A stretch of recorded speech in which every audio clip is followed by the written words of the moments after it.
Just released is Star Trek Into Darkness, and this is my review.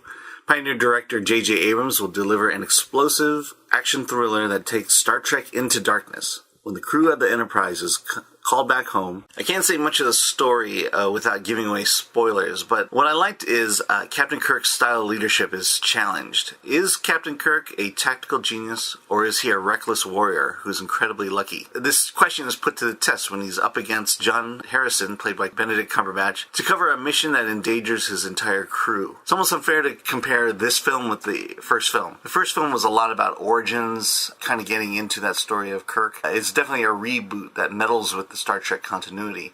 But Into Darkness is a full-fledged episode of the crew of the USS Enterprise. The movies that intrigue me the most are the ones that make bold storytelling choices. It's those movies that make you wonder throughout the entire film of how in the world are they going to get out of this one. Star Trek Into Darkness had a lot of those moments of how exactly are they going to get out. Your friends are in peril, but you just have no idea until it finally happens. Another great thing about Star Trek is the supporting cast. They chose these actors wisely, from Chris Pine, who plays Captain Kirk, Zachary Quinto, who plays Spock, Carl Urban as McCoy, and Carl Urban just really embodies the spirit of DeForest Kelley. Simon Pegg brings a much more comedic take to Scotty, I think, and Zoe Saldana as Uhura is sultry and amazing. My only big one is Chekhov. I mean, he just comes across as a little too childish. Having said that, John Harrison, played by Benedict Cumberbatch, he brings a lot of charisma to this actor. He brings seriousness, creepiness, evil to the role, and that sometimes, just wondering, is he really a bad guy? One thing that I liked a lot about Star Trek Into Darkness was the production design. Most of the scenes that didn't take place on a ship took place outside, and not on a soundstage.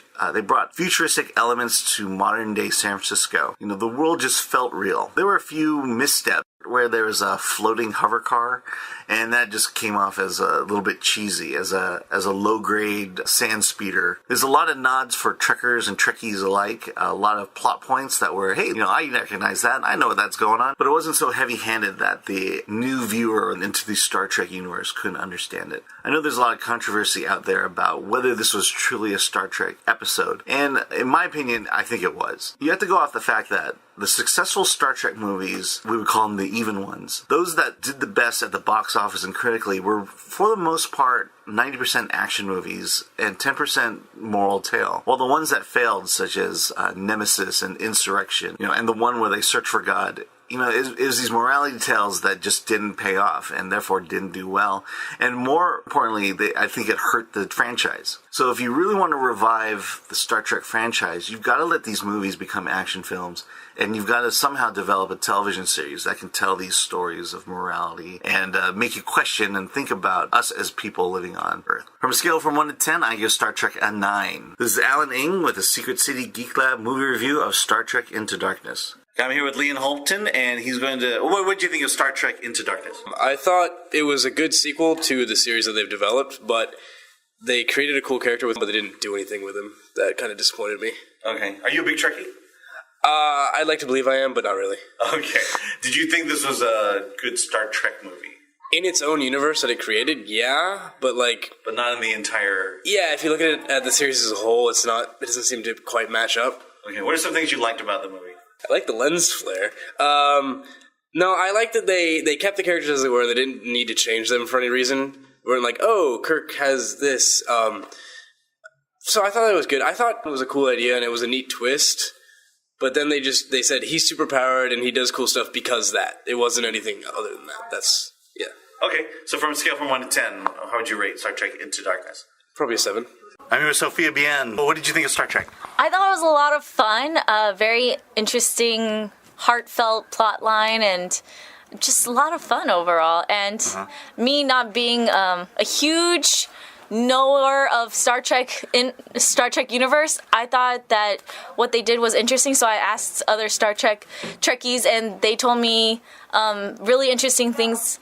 Not to spoil anything, but so I'm not going to spoil anything. Some of the things you saw in the movie that were part of the TV show. Yeah, so I thought that was really cleverly done, and I just enjoyed it. So what were the aspects that you liked about the movie? I really liked the camaraderie of it. There are things that I didn't expect, and there's some things that were almost cliche, but they put an interesting twist to it, so I still enjoyed it. Okay, so from a scale from 1 to 10? I give it a solid 8.5. All right, great. Thank you, Sophia. All right, I'm here with Will Acker, and so what did you think about Star Trek Into Darkness? Into Darkness. I liked it a lot. I wouldn't consider myself a hardcore Star Trek fan, but I have seen portions of everything, and I feel like... So you wouldn't consider yourself a Trekkie at all? Not really, no. I mean, I've kind of dabbled in everything, but I'm not really hardcore. Right. But I feel like it really... didn't pander to the fans, it didn't pander to the old school fans. It gave a little bit for everybody. It gave the new people who like the new Star Trek kind of a great storyline.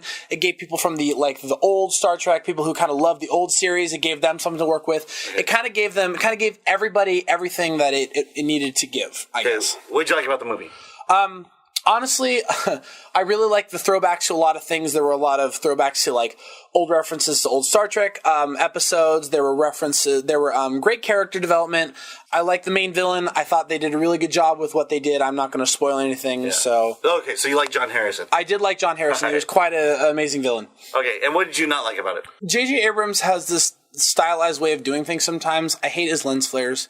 And even while they were down in the actual movie, it bugs me every time I see those. It just frustrates me. What did you think about the production quality? I like that the cities were real cities. Yeah. It was shot outside, outdoors, as opposed to on stage. Yeah, no, you didn't have just people kind of looking out in the view, but there was actual parks, and it looked like what San Francisco would look like in 200 years. They made it very realistic. Mm-hmm. They made it look like what it would look like if, the Federation came to power. Okay.